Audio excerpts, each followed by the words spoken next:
the shape of emptiness. There's a silence that follows us, deep, undisturbed, and often mistaken for absence. But what if this silence is not the absence of meaning, but the soil from which meaning grows?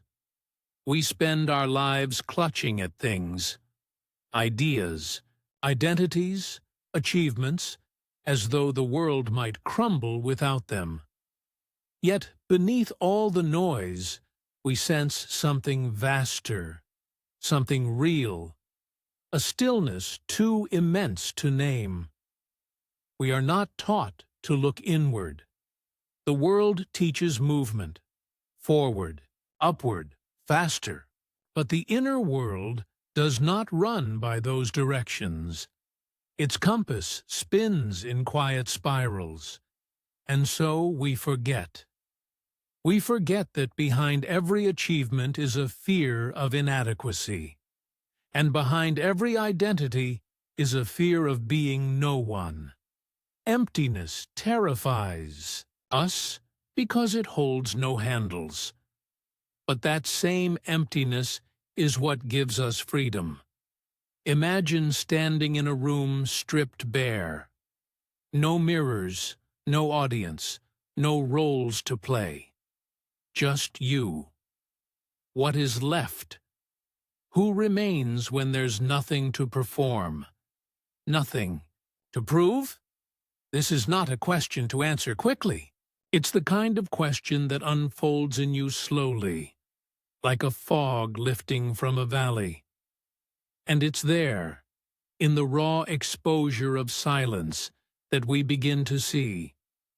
What we call emptiness is not a lack, but a space of potential. The world rushes to fill it with labels and distractions. But the philosopher learns to wait, to sit in the quiet like a monk before a darkened temple, unafraid of the dark. Because in that waiting, the shape of the self begins to emerge, not as something fixed, but as a rhythm, a pulse, an echo of something deeper. This isn't about escape, it's about return. Return to the raw experience of being, not filtered through roles or rituals, but as it is: breath, heartbeat, presence. To dwell in emptiness is not to fall into despair. It's to stand at the edge of truth and not flinch. We avoid this because it threatens the narratives we've built.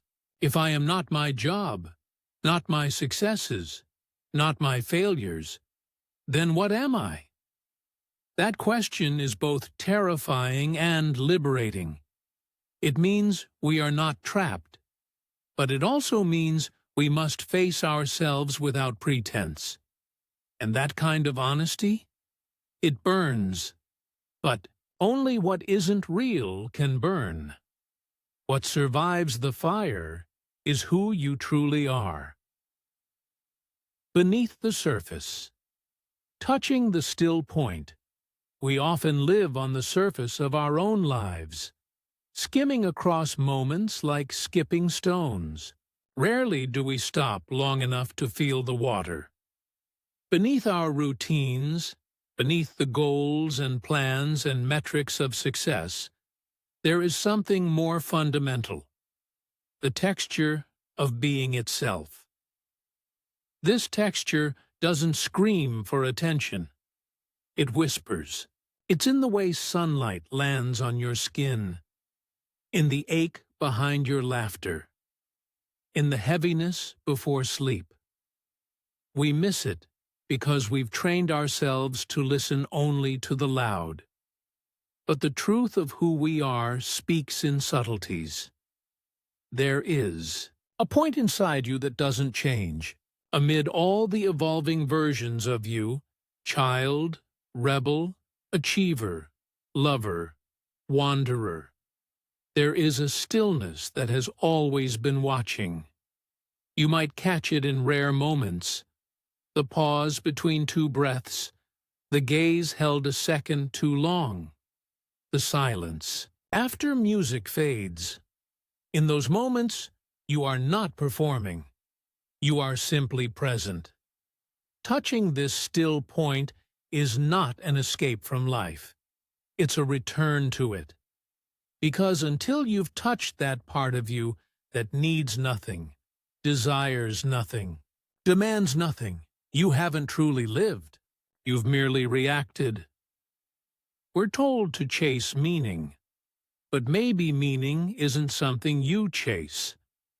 Maybe it's something that arises when you stop running, when you let the dust settle, when you finally sit with yourself in the quiet, and, in that quiet, you begin to notice.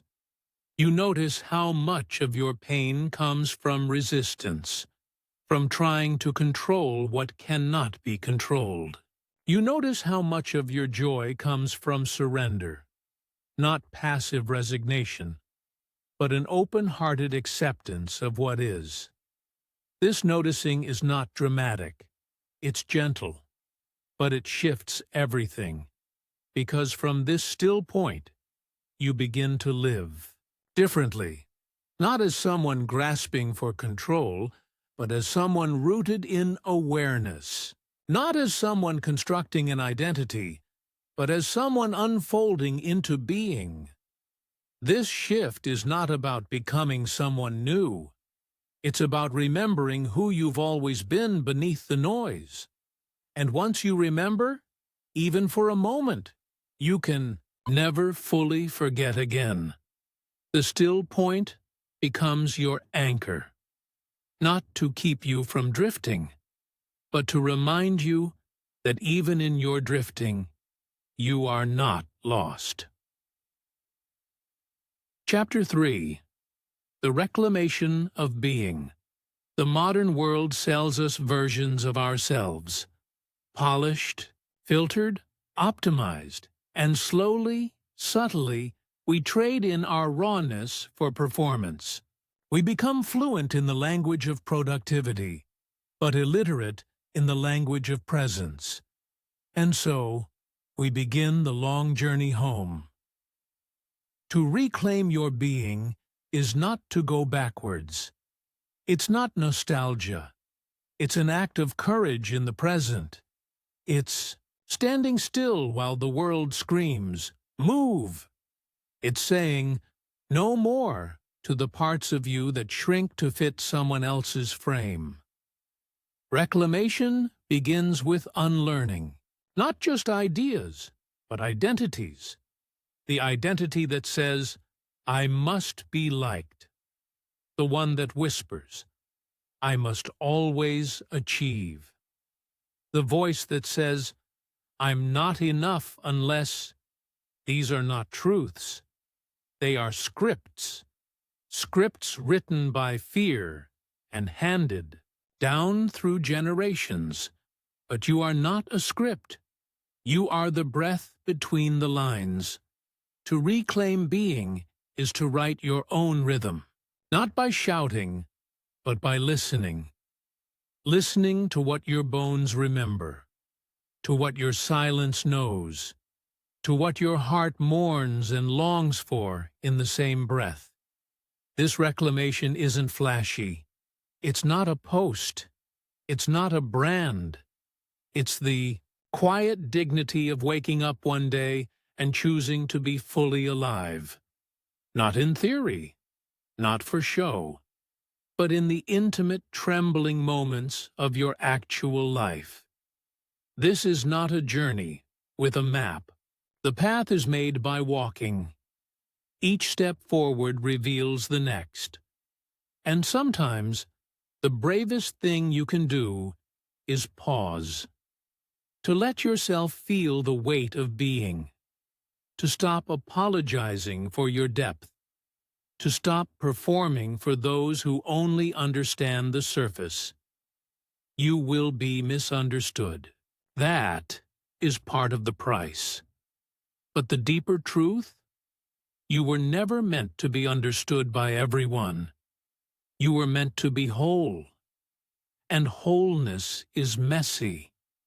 It includes the parts of you you've hidden, the parts that cry in the shower, the parts that feel too much, the parts that dream too wildly. These are not flaws. They are your fiercest truths. To reclaim your being is to bring all of yourself to the table, not to wait for permission, not to fit in, but to belong to yourself so deeply that the world begins to bend, not to your will, but to your presence. And in that presence, others remember.